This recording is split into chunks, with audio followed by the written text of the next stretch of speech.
Okay, so in this tutorial, we're just going to take a look at a brief overview of the Optimize panel, and then we're going to take a look at the image preview dialog box for exporting your files out to the web. So what we're going to do is take a look at this image right now. Basically, we have an image that requires alpha transparency, that has high color fidelity, and also has nice sharp edges. Now what you do there is you generate a list in your head to figure out which is the better format. And even though these are straight lines right here, we can't use index transparency because it will create very sharp jagged edges. So that immediately throws out the GIF format. Now the PNG 8-bit may sound like a good option for this image, but however, don't forget it hasn't got a lot of color bytes, and therefore what happens is you get the color banding. So obviously PNG 8-bit isn't the format for us, and JPEG doesn't support alpha transparency, so we chuck it out altogether. So as you can see, when you build up a list of requirements that the image needs,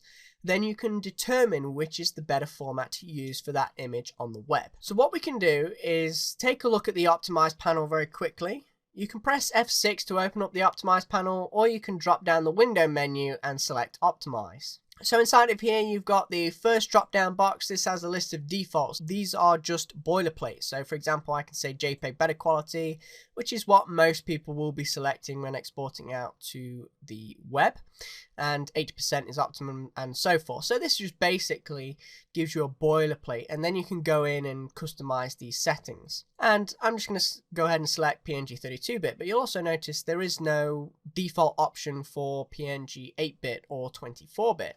So if I want those file formats, what I need to do is drop down the file format list, and as you can see we have all these different formats. Now we're going to ignore these formats down here. We're just going to be focusing on the web formats. So we have GIF, JPEG, and PNG, and as you can see we have PNG 8-bit in here, PNG 24-bit, and so forth. Now we're not going to go through each individual option, but basically they just give you nice simple options. Some formats have more options, so PNG 32 and 24-bit don't really have a lot of options. However, PNG 8 has a lot of options. It allows you to choose the type of transparency, so whether it be indexed alpha, choose the amount of colors, allow you to build a color palette, allow you to choose indexed color palettes, so web safe colors, web 216, or adaptive. I recommend adaptive, so it helps keep that color fidelity. And of course this box right here is gone blank, and that's because there is no default settings for what I've got here. This is custom. Also you can choose dithering and so forth, so have a play around with that.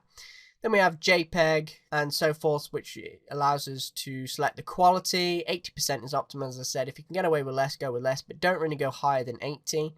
If you get lots of noise in your image, you can use a bit of smoothing to help smooth stuff out. You also have the matte. If the matte is set to transparent, and also the canvas is set to transparent, you'll just get a white background by default. And when we go into GIF, there is a slight problem with the Optimize drop down box right here for transparency, because it has 3 options, which it should only have 2 options, which is no transparency and index transparency. If you have alpha transparency selected, it will just default to index transparency because the GIF format only supports index transparency. And again, I recommend keeping it adaptive so we keep as much color fidelity as possible. And again, you can select the amount of colors. If you want to know how many colors are in an image, you can obviously set that to 256, which is the maximum, and hit rebuild. And then it will give you a color palette. Now, this image has more than 256 colors, so it said I've basically got 256 colors in this palette. So really, I don't want to lower this number down because it's going to make things even worse. However, I can set it to 256, and if it comes down with a lower number, such as 16 colors or 10 colors, I can simply drop this down to help make the file size even smaller. So for example, that F logo that we created in the previous tutorial, I would drop that number right down to something like 8 colors. So as you can see, we can use that. Also, what's very important when using the Optimize panel is that when you do File, Save As, this format right here, which is the Save As type, needs to match this format that you've got in your Optimize panel. So if I was to leave this as flattened PNG, it would just simply save it as a PNG 32-bit, which isn't really what we want. We want it to use these settings. So obviously, because I have this set to GIF, I need to change this to GIF, and that is something that is very, very important.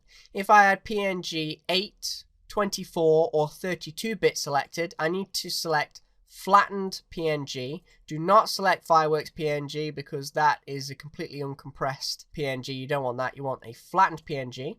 And if I had JPEG selected in my optimized panel, obviously you need to set that to JPEG right there, and then it will use those settings that I've got. So whatever format you've got here, that needs to mirror what you're going to save the file type as in the Save As dialog box. So now what I want to do is move on and take a look at the Export dialog box. So let's go ahead and click on the File menu, and then we want to select the Image Preview option. Now you can click on Export, but that will give you a whole host of other options and facilities as well, such as exporting to HTML and CSS and so forth. However, I just want to focus on the image media, so I'm just going to click on Image Preview. This gives you a very nice dialog box that gives you a viewport to the right, and to the left shows you the options of that viewport. So you don't just have to have one viewport right here, which is what I've got selected. You can have 2 viewports or 4 viewports, allowing you to view up to 4 different formats next to each other. Also, when I scroll one viewport by simply clicking and dragging, it keeps all the other viewports in unison.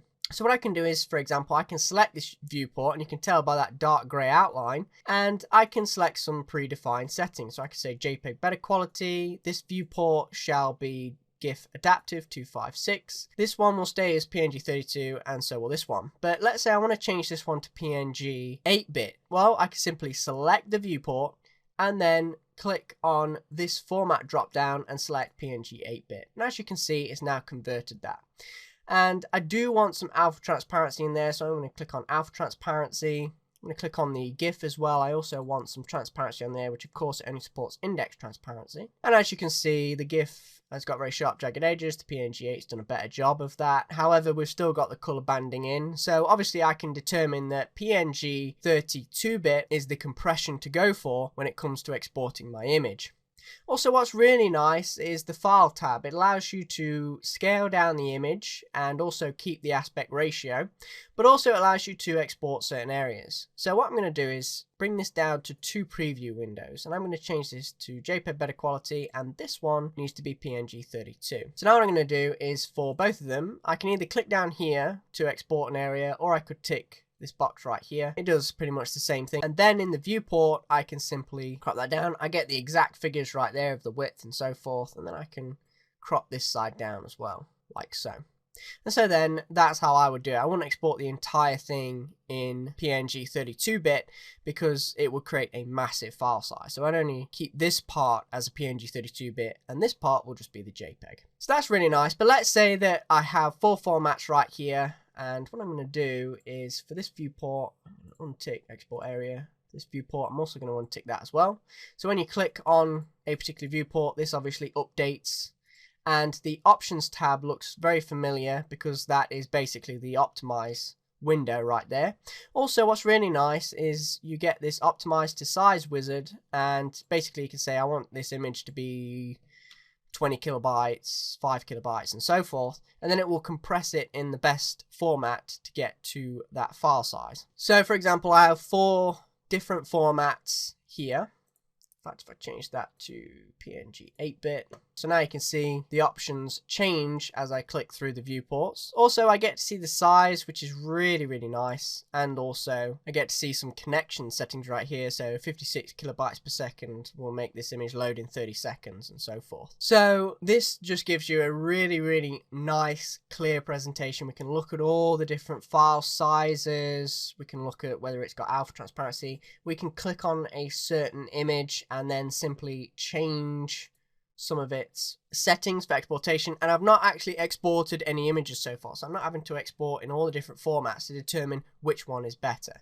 So this is a really, really nice feature inside of Fireworks. But let's say I have all these 4 now and I want to export just one, which is this PNG 32. I click on it and then I simply click on export, and so there you can see I'm just going to save that to the desktop as slider 32, click save, because that's the viewport that I selected. So always make sure that the selected viewport is the one you want to export. And then I'm going to minimize that, and we can take a look at this now. obviously it's going to be pretty much the same thing, as you can see. So as you can see, the image preview dialog box gives you greater control, and especially when you are new to exporting images for the web, it really is a fantastic tool, allowing you to see 4 different compressions in one, comparing them, changing the settings, moving stuff around, allowing you to use the size wizard to try and compress the image down even smaller, and so forth. So it's a really nice feature inside of Fireworks, and I recommend that anybody use it, seasoned professionals and beginners.